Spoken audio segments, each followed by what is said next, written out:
We are City of Five Nations podcast. And my name's Daniel Shaughnessy. We're in the middle of our series, 30 Days of Community Building. And what a blessing it's been getting to know better people that I know around town. But today we begin a new journey because it's not always easy to step up to somebody that you don't know, but you kind of admire and you want to learn more about. But the vulnerability steps in within yourself and we hesitate, and then the moment passes us by, and then it becomes easier and easier to forget to introduce ourselves or to try to connect with others in our community. And so for the next few days, we're going to try to connect, and you can feel the vulnerability in this on the screen as I connect with people that I haven't really met or haven't really talked to before, but I've wanted to. I've seen them in some aspect of life, and I've wanted to learn more about them. And this week, we're going to step out and we're going to try to just show you the beautiful things that can happen when you step out and meet people, even if you're feeling a bit awkward like I do right now. And I'm sure that my guests throughout the week may feel a little bit of that as well. So today we picked someone very special. It's someone that I saw at a distance at the opening of a park within our community. And she was just so beautiful in the way she interacted with her child and with her family and with others around. I wanted to know who she was. And when I asked, her name is Sha'Kiya Morris. And let's welcome Sha'Kiya to the We Are City of Five Nations podcast. Hi, Sha'Kiya. Hello, how are you? I'm doing well. Thank you. And so on that day, a few months ago, I stepped up and I said, hello, I'd like to meet you. And you told me about a podcast at that point that you did. And you said that you were trying to get some things started within our community. Can you tell us a little bit about yourself and your heart within the City of Five Nations? Absolutely. I am a transplant. We just moved here in 2018, the summer of 2018, and I have always wanted to bring about a sense of community awareness and togetherness. And one way that I decided to do this was to design websites and create a podcast that really helped get my voice out there and other businesses who aren't here locally, but they are here nationally, who are really helping to develop a message about sustainable awareness and how we can help build a regenerative future. And this started when I was back in seventh grade, and I created this organization, and it was basically going around and helping community members who were in need, and it helped the most vulnerable in our society, which is the homeless and elderly people, and those who are just under that threshold of the poverty line. I take and bring those experiences, and I wanted to bring those here. And so far, I've been able to collaborate with companies like Regenerative or Regen Friends. I'm sorry. Like here in Shawnee, I've been able to work with the Lions Club and Gateway to Prevention, and it's really helped provide some type of insight as to what the community really needs. And Shawnee is strong. Uh, it is a community filled with beautiful faces, so many cultures. And I have noticed that everyone wants to bring about a sense of togetherness and show the strength that Shawnee has. And I just really wanted to be a part of that. So I just jumped out and reached out to whoever I could. And really, that's how you and I met, was when I was working with the Lions Club. I just kept collaborating with them. And one day it just erupted into this park opening, the same park that I was planning to clean up, having no idea that was their initiative. And that's how I kind of got in connection with them. And that led to the park opening. And that's how you and I met. But this has been a lifelong thing in the making for me. I've always worn my heart on my sleeve. And I've always wanted to make and build a strong community. And for a long time, I felt like my voice didn't matter. And the podcast was a way for me to express my voice and start to share my vulnerability in sharing my voice. Um, so yeah, that's how I ended up Yeah. here, and that's basically in short how I have developed from um, the powers of her, and I also help kids in the community who are helping. Who need help with job placement and with the intern collective, and we can speak more about that later. Sure. And through that day at the Lions Club Park, that in itself, a collaboration between the Lions Club, the YMCA, the City of Shawnee, a lot of different organizations and a lot of different people coming together. And isn't it interesting how the spirit moves within people and you identify? Because I remember that day you mentioned podcast, and we had thrown around podcasts before, and the ideas, and just couldn't really put our hands on how to grip it and Mhm. to make it happen.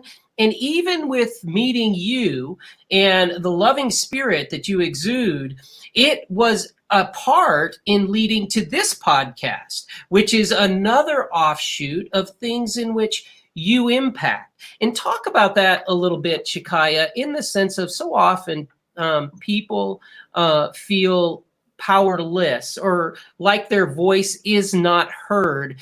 And really, we do not realize who's listening. That's right. And sometimes that's the most powerful aspect of just staying in the game. That's right. So this past year, actually, I have had a chance to. I reached out to people. Some of them I was like very afraid to approach because of those titles, because of their education background. But once I put all of those barriers away and just approached it as a human first, I began to see and I began to notice more of this trend of being consistent. When you are consistent, I see that you are able to take charge of anything. No one will be able to hold you back if you can hold yourself accountable. And that's what I began doing. I began not only holding myself accountable, but I began reaching out to others who are also holding like companies accountable for their actions in the environment. Companies like Gopher, who has really changed the game of utility and energy waste, has really changed the game in that whole realm. He had an idea one day, and if he wasn't consistent, we would not today have the accessibility of taking charge of our energy waste. And this is just one example. There's another example is Regen Friends, who has they go and speak to these companies directly by changing their bottom line and the way that they go about their sustainable efforts in the environment. Now, I would have never known about these people if I didn't put myself out there. I would have never known about you. I wouldn't have if you don't put yourself out there, it's almost like you're being left in the dark. Each person can help provide some type of light on our path. And they can also some people can take it away, and it's up to us to be stronger and become more vulnerable in that state, because when we let our guards down, that other person will as well. And that is basically what has led me into this whole reinvention of myself. I was homeless for quite some time in my life, and I didn't want to reach out to anybody because I thought people are going to look at me differently. People are going to think of me differently. They're going to think that I don't know what I am doing. And we all must come to some point in life and realize that, hey, you have to stand up. You have people around you. Reach out to them. And they don't have to be people that you even know. But that vulnerability had allowed me to take the step to make that change that was necessary in order for me to have the life that I have now. And I can use that experience to help others who may possibly be going through the same thing, at risk for the same homelessness type of homelessness that I was in. Um, but it being vulnerable is key, and I share this every chance that I can on LinkedIn, on Instagram, as any social media platform gives you that opportunity to become vulnerable. And how we use our voice really can move mountains. It really can. And I think that Well, what you're doing is a prime example of that. well, I was privileged to meet your husband and to meet your child. And you're talking about hardship. And Mhm. I know in my life, that's when the greatest time of growth has come for me, is through hardship. And then also the greatest time of reward, in the sense of on the other side of that hardship. And it seems that through those galvanizing experiences, when something just on the inside of you, they just kind of comes together finally and goes cha-chink, it then becomes a chain link in who we are as we continue our experiences down the road.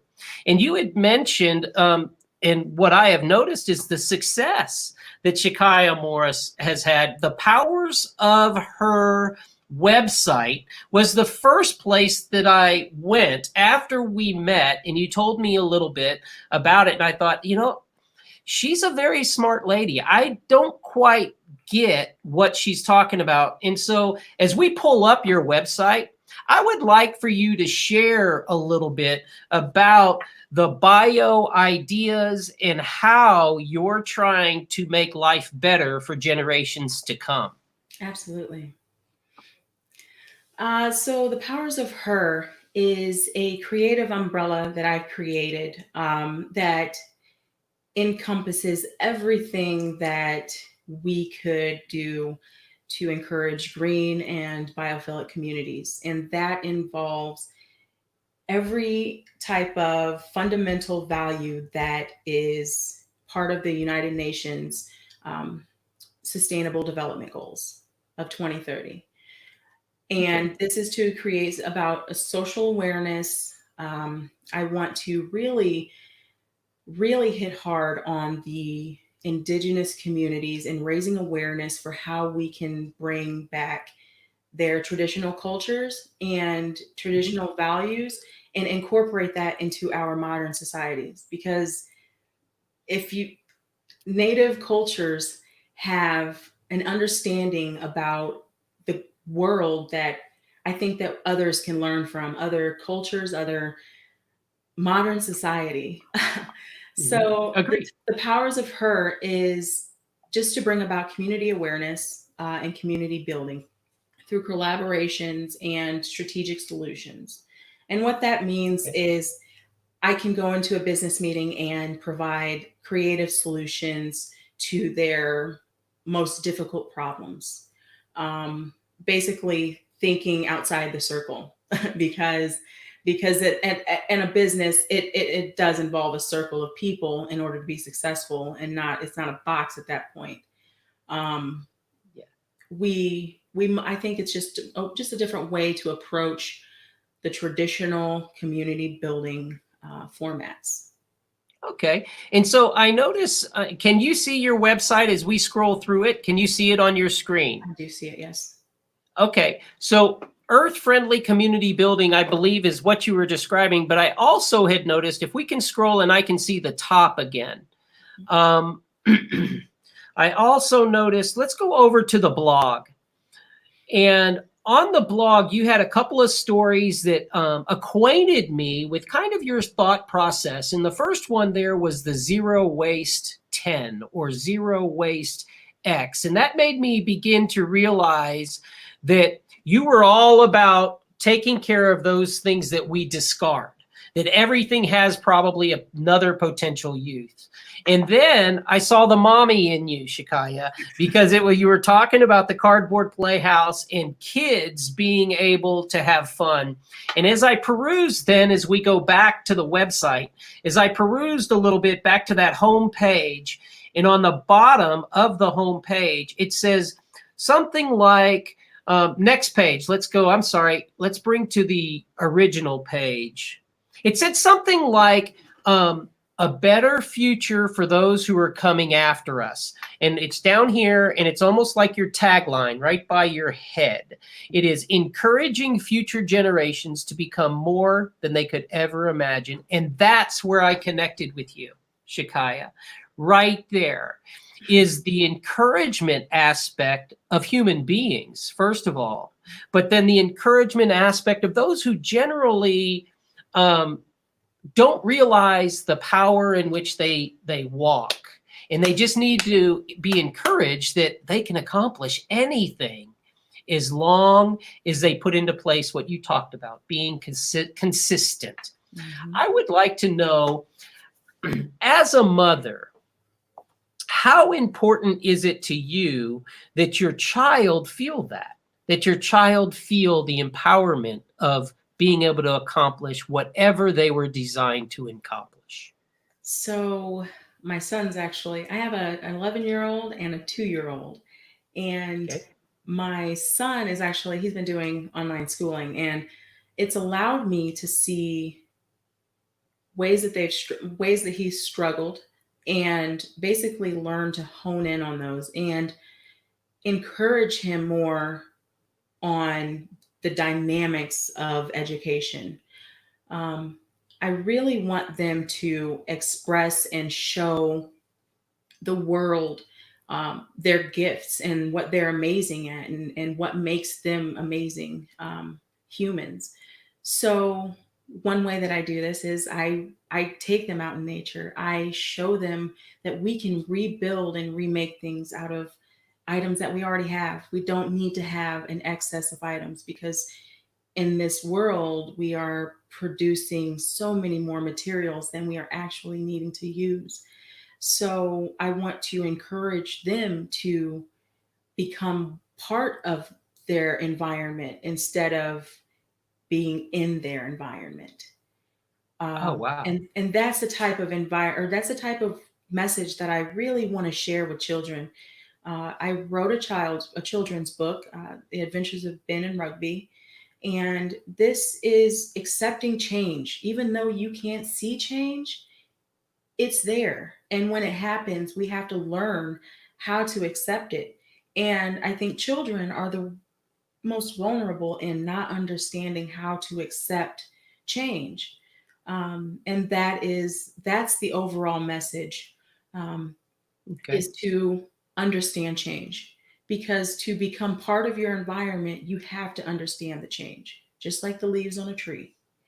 So that is the way that I live my life, and the type of mantra that I want to share with others. But that's what my children, that's every single day. I teach them of our consequences and how to become whole in our environment, and understand that our decisions are directly related to those. To that interaction.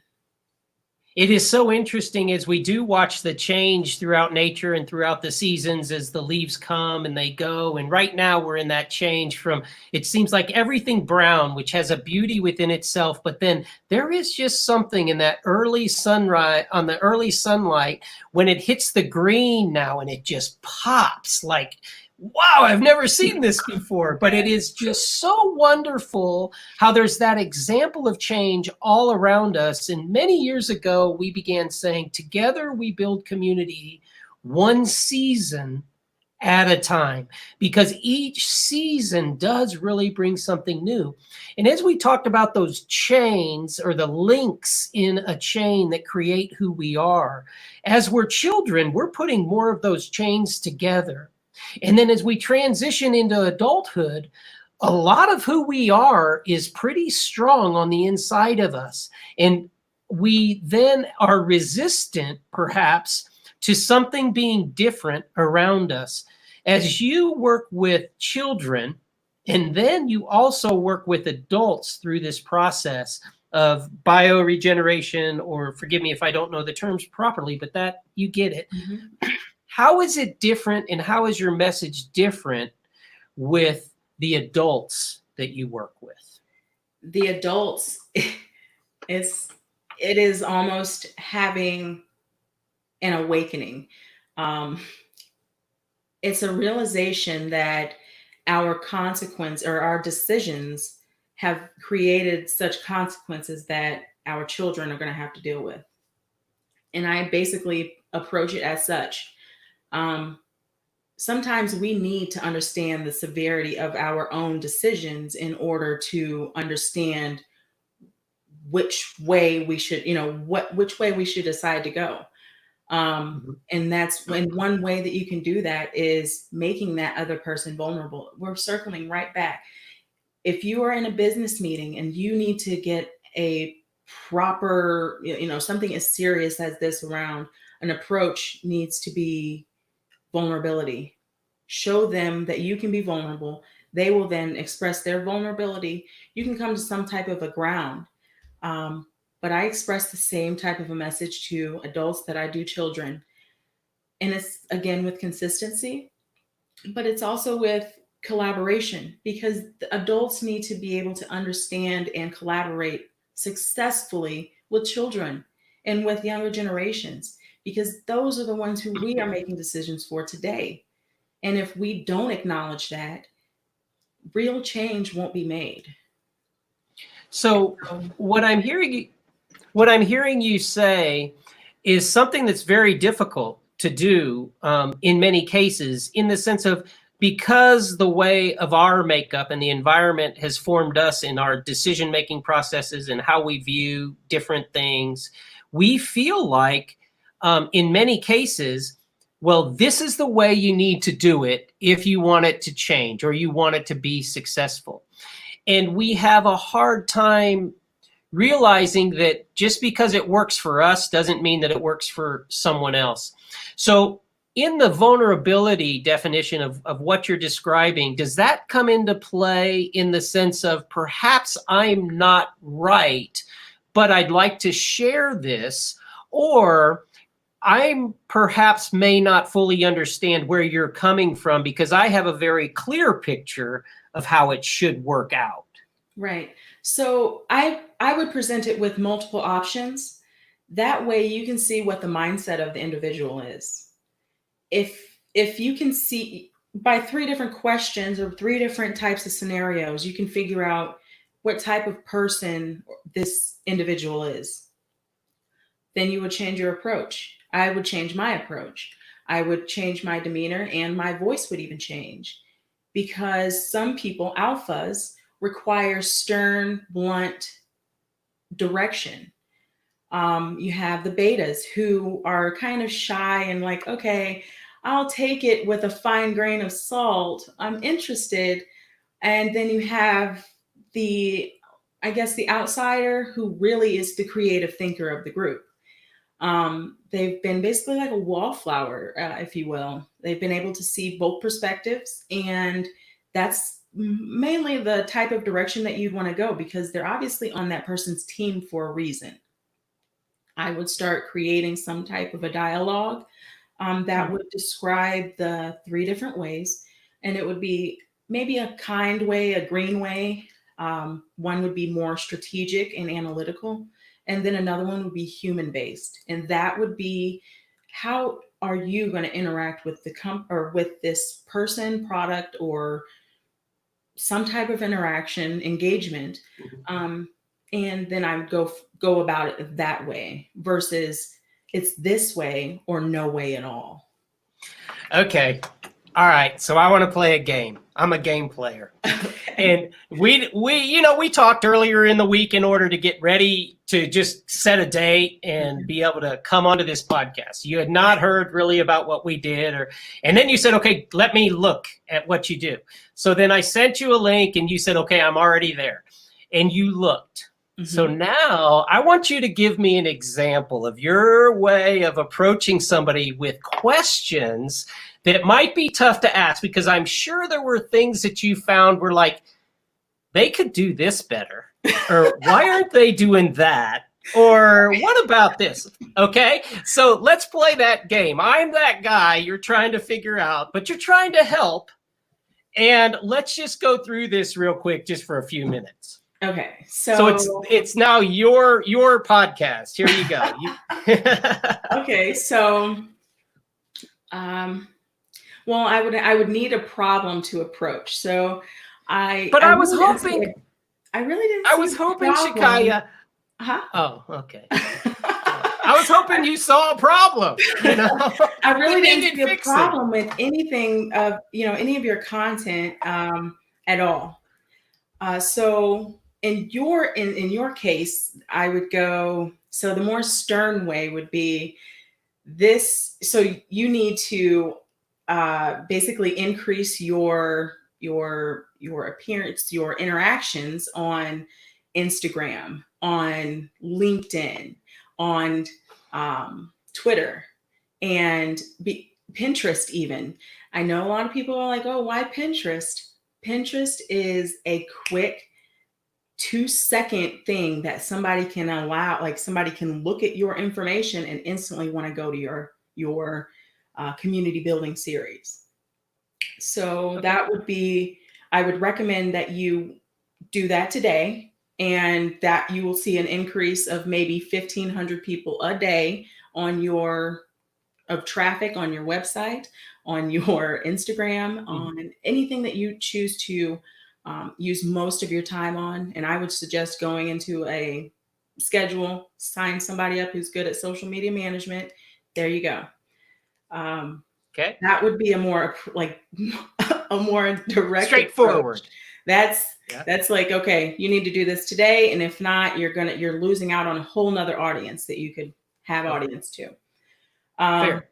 so a more, I guess you would say passive, a more beta version would be to recommend that in order to create some type of an image across all platforms, I think that you should do more involvement on Instagram. And these are the reasons why. Instagram can create an instant connection between you and your audience.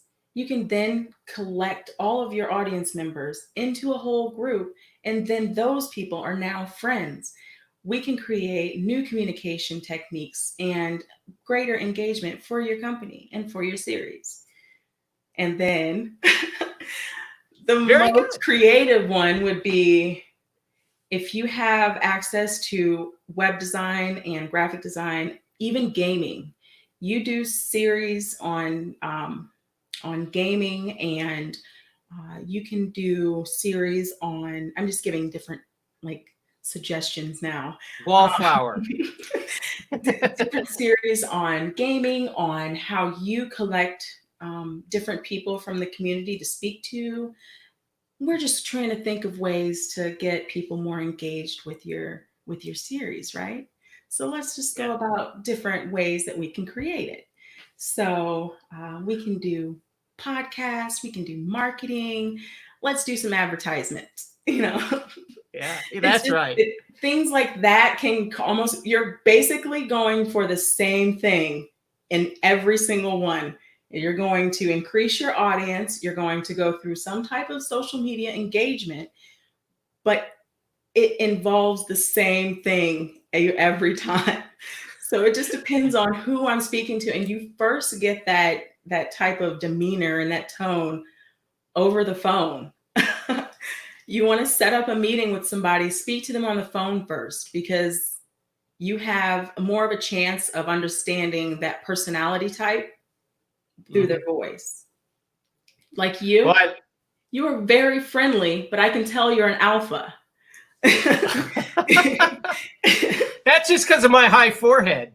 You like to That's take charge of things, and you also have a kind heart, and both of those things create a strong leader. So I think that is why your approach and what you're doing is such a great thing for communities, both locally and nationally, and whoever else can hear this, so globally. Well, So thank you very much. that would be it right there. Well, I think my whole approach is the more beautiful of a person that you can get onto your podcast, the more people are going to be interested. And every day I've been so amazed at the beauty that shines through each and every individual.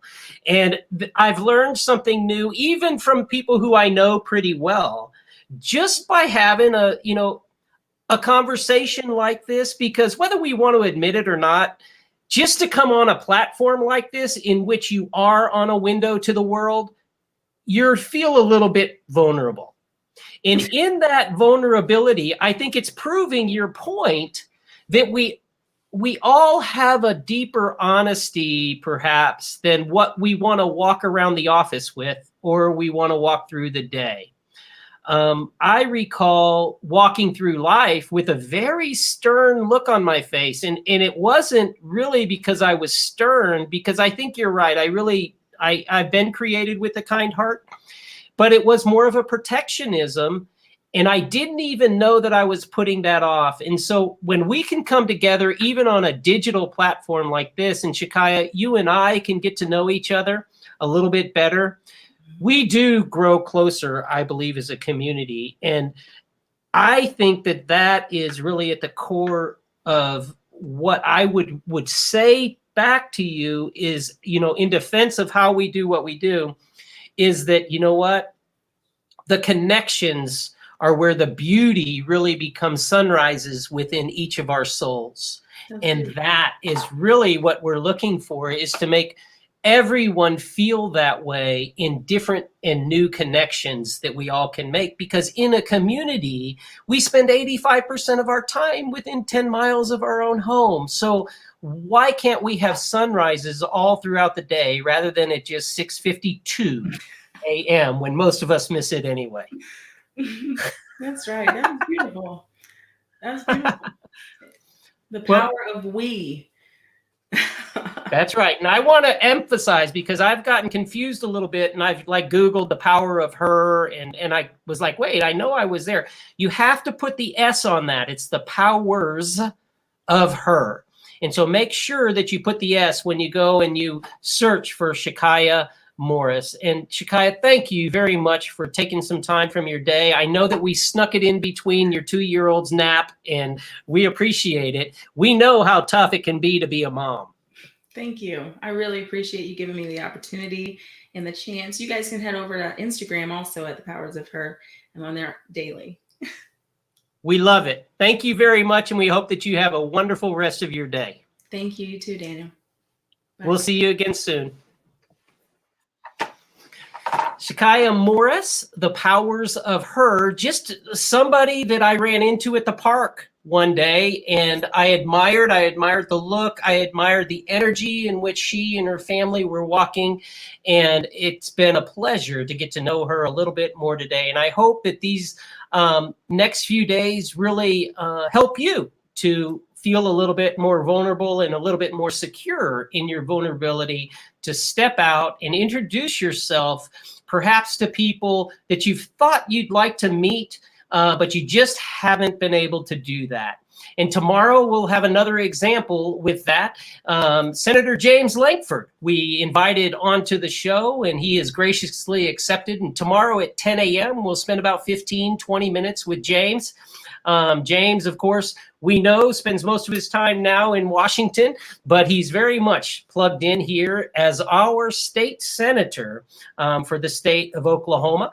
And I did meet him once at a local restaurant in the city of Five Nations many, many years ago.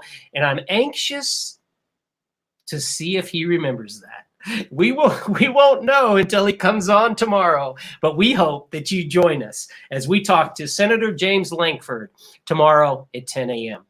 on the We Are the City of Five Nations podcast. And we're in the middle of our 30 days of community days, 30 days of community building series. And here in the City of Five Nations, we always want to remember that together we are building community one season at a time. Again, thank you all for joining in, and hopefully we'll see you tomorrow.